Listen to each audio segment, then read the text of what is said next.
The world is my country, science is my religion. I believe that we do not know anything for certain, but everything probably. The taste of music with the inhabitants of Venus and Jupiter is at a high level, similar to that of Frenchmen or Italians.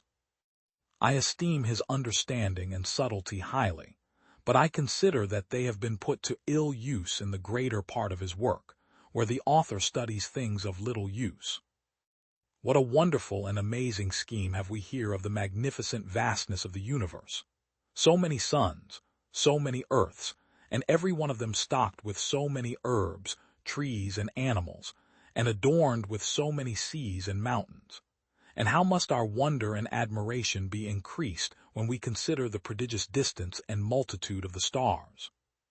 How vast those orbs must be, and how inconsiderable this earth, the theater upon which all our mighty designs, all our navigations, and all our wars are transacted, is when compared to them.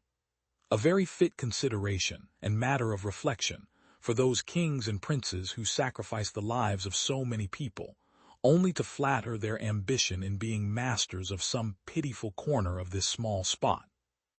We may mount from this dull earth, and viewing it from on high, consider whether nature has laid out all her cost and finery upon this small speck of dirt.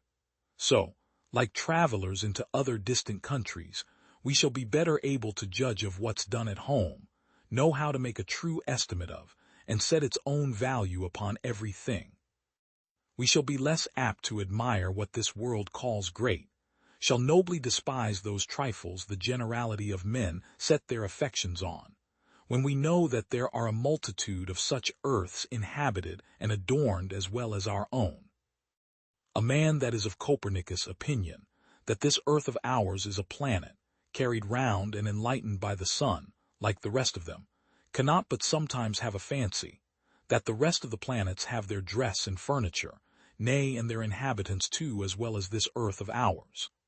But we were always apt to conclude that 'twas in vain to inquire after what nature had been pleased to do there, seeing there was no likelihood of ever coming to an end of the inquiry.